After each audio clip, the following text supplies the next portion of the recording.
Kali ini kita akan mempelajari tentang konsep mol. Apa yang dimaksud dengan mol? Mol itu merupakan satuan jumlah zat dalam sistem satuan internasional. Nah, sebelumnya, mol itu didefinisikan sebagai jumlah partikel yang setara dalam 12 gram karbon 12. Artinya, ketika jumlahnya itu berubah, maka molnya juga berubah. Jadi bergantung pada suatu unsur. Nah, tapi pada tahun 2019, International Union of Pure and Applied Chemistry menetapkan definisi mol yang baru. Definisinya, 1 mol itu sama dengan 6,022140076 kali 10 pangkat 23. Jadi dari sini kita bisa melihat bahwa mol ini merupakan satuan jumlah sebetulnya yang bisa kita analogikan sama seperti dalam kehidupan sehari-hari. Kalau kita kenal misalnya 1 lusin itu sama dengan 12, 1 pasang sama dengan 2, 1 kodi sama dengan 20. Nah, mol itu biasanya kita hanya cukup pakai sampai 3 angka saja di belakang koma. Jadi 1 mol itu setara dengan jumlahnya 6,022 kali 10 pangkat 23. Kenapa harus ada konsep ini? Ini tujuannya adalah untuk mempermudah kita ketika kita bekerja dalam jumlah yang sangat besar. Ini angka yang sangat besar. Angka ini kita biasa sebut sebagai bilangan Avogadro. Nah, kemudian dengan kita sudah mengetahui 1 mol itu jumlahnya berapa, lalu kita kenal ada yang namanya massa molar. Ya, kita biasa singkat dengan mm.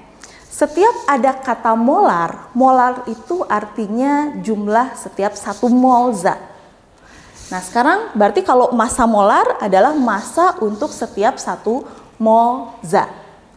Mungkin kalau di SMA kita terbiasa dengan istilah ada AR, ada MR. Ya, kalau AR itu adalah massa atom relatif, kemudian MR itu adalah massa molekul relatif. Yang sebelumnya, karena namanya juga relatif ya, jadi merupakan perbandingan. Perbandingan terhadap siapa? Perbandingan terhadap atom karbon 12. Nah, uniknya ya karena tadi definisi mol sebelumnya didasarkan pada atom karbon 12 dan massa atom relatif juga didasarkan pada atom karbon 12, maka massa molar juga ini sebetulnya nilainya sama saja dengan AR atau MR. Kalau AR ini adalah untuk atom, MR ini adalah untuk molekul. Bedanya, kalau AR karena ini perbandingan relatif, ini tanpa satuan. Sedangkan massa molar ini memiliki satuan gram per mol. Nah, dengan menggunakan konsep ini kita sebut sebagai bilangan Avogadro ya, 6,022 kali 10 pangkat 23. Kita akhirnya punya rumusan seperti ini. Kita tulis molnya di tengah. Mol ini merupakan suatu jembatan yang menghubungkan antara skala mikroskopik, yaitu berupa jumlah partikel, ya, dengan skala makroskopik yang biasanya ini berupa satuan yang biasa kita pakai dalam kehidupan sehari-hari atau di laboratorium, misalnya dalam bentuk massa, gram. Jadi kalau misalnya kita punya, katakanlah contoh sederhananya saya punya air sebanyak 36 gram. Ya. Kita punya informasi di sini. Air ini masanya 36 gram. Kalau pertanyaannya sekarang, berapa sih jumlah partikel yang terdapat dalam 36 gram air? Nah, kita tidak bisa langsung mencari jumlah partikel, tapi harus melewati mol terlebih dahulu. Bagaimana caranya? Sekarang kita punya massa. Kalau ingin mencari mol, nah dengan menuliskan satuan itu juga bisa membantu kita mengerjakan atau mencari solusi dari apa yang ditanyakan. Kita punyanya gram. Kita ingin mendapatkan mol. Berarti ini harus kita bagi dengan gram, ya betul. Gram itu ini gram per mol dikalikan mol sama dengan gram. Jadi kalau kita punya massa, kita ingin mencari mol, maka ini kita bagi dengan massa molar. Jadi berapa mol air? Ini yang pertama harus kita cari dulu. Mol air berarti kita ingin cari molnya. Cari mol berarti massanya dibagi dengan massa molar. Berapa massa molar air? Sama seperti kita mencari MR. MR ini kan untuk molekul. Bagaimana mencarinya? Tinggal kita jumlahkan AR setiap unsur dalam molekulnya. Hidrogen ini 1 MR-nya. Kemudian karena di sini ada 2, berarti 1 sama 1, 2. Kemudian oksigen 16, berarti totalnya 18. Berarti ini 36 gram dibagi 18 gram per mol. Ini kita coret sehingga kita punya besarnya atau jumlah mol yang terdapat dalam 36 gram air ini sama dengan 2 mol. Nah, dari sini kita sudah tahu jumlah molnya. Oh, dalam 36 gram air itu ada sebanyak 2 mol. Lalu berapa jumlah partikel?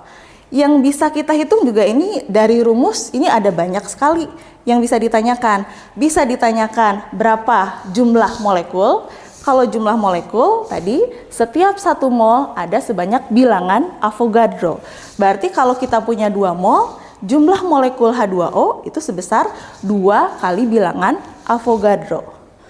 Lalu dari rumus kita juga punya hubungan ekivalensi mol. Dalam setiap 1 mol H2O ini ekivalen dengan 2 mol atom hidrogen ekivalen dengan 1 mol atom oksigen. Artinya kalau tadi dalam 2 mol ada 2 kali bilangan Avogadro molekul, kemudian sekarang kalau ditanyakan berapa jumlah atom hidrogennya, berarti 2 kali 2-nya, berarti 4 kali bilangan Avogadro atom hidrogen.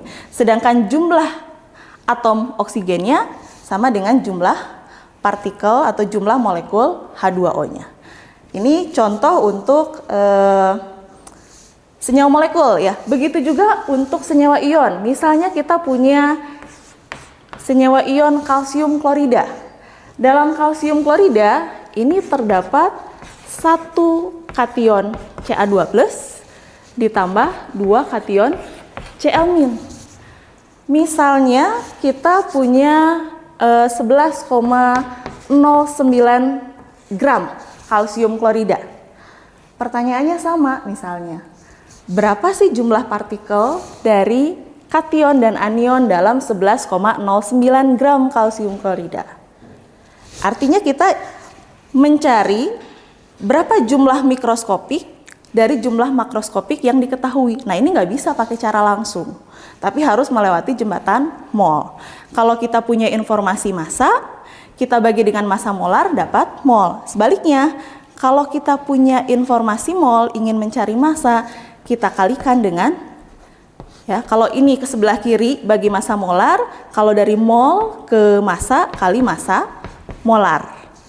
Lalu kalau kita punya informasi mol ke jumlah partikel, kita kalikan bilangan Avogadro. Sebaliknya, kalau kita punya informasi jumlah partikel ke mol, kita bagi dengan bilangan Avogadro. Inilah yang menjadi dasar perhitungan dalam kimia.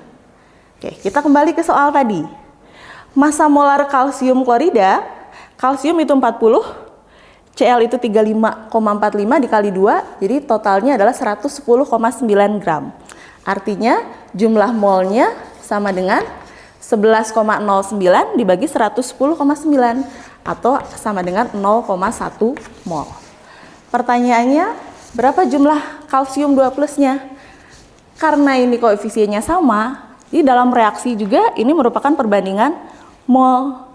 Artinya kalsium 2+-nya juga sama-sama ada 0,1 mol. Jumlah partikelnya berapa?